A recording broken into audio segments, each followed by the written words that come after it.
The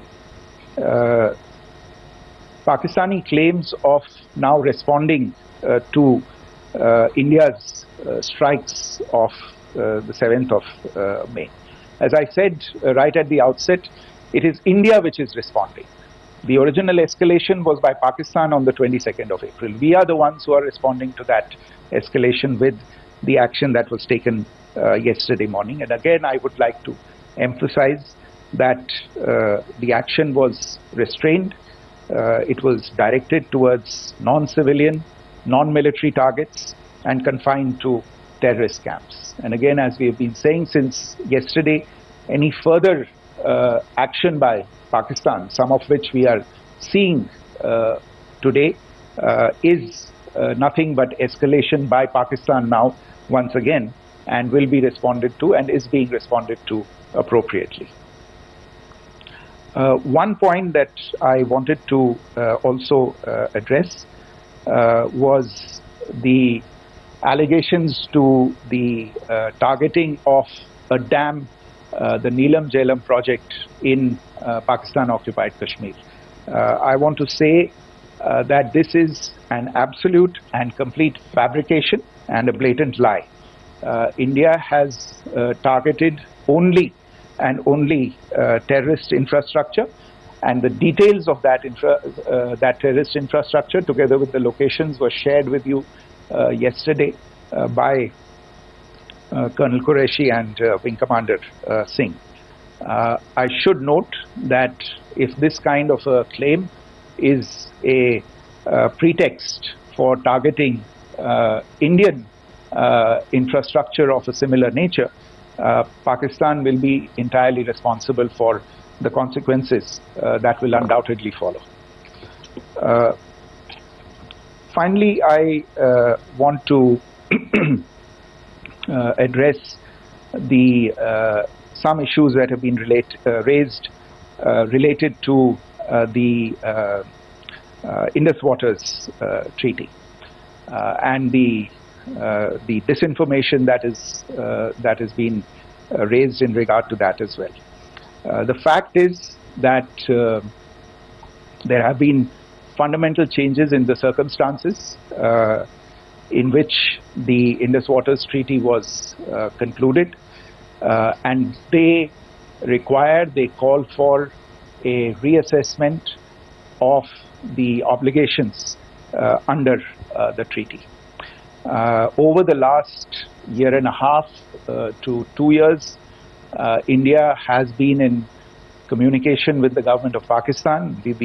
We've sent several notices to them requesting for negotiations to discuss modification of the treaty.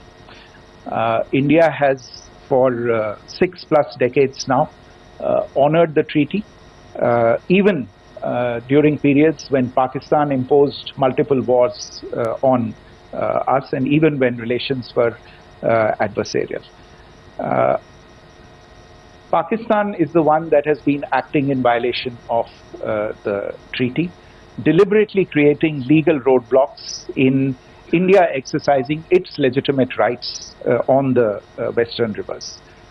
Any projects that India sought to build on the eastern rivers and even on the western rivers, which we are allowed to by the treaty, were always challenged by Pakistan, thereby hampering our rights to utilize our legitimate waters under the treaty.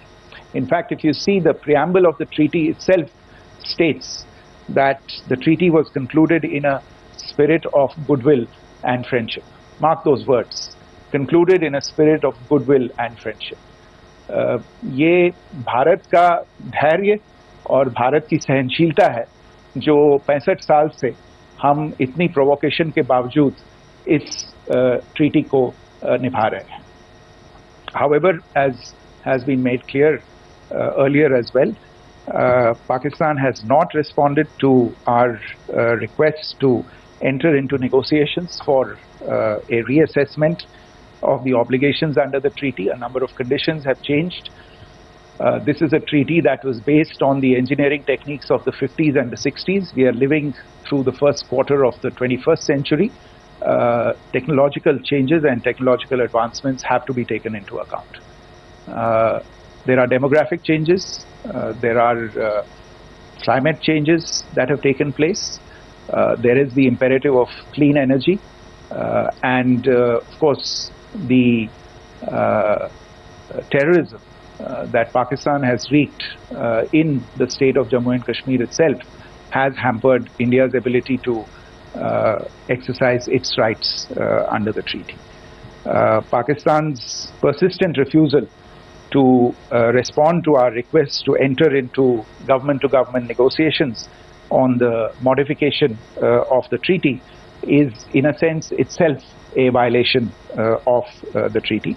And therefore, India has taken the step of putting the treaty in abeyance until Pakistan abjures irrevocably its support for cross-border terrorism. Maybe I'll stop there. I mentioned earlier yesterday as well that this is an evolving situation. I would therefore ask all of you to be considerate and restrained. It will not be possible for us or my colleagues from the armed forces to share operational details at this point in time.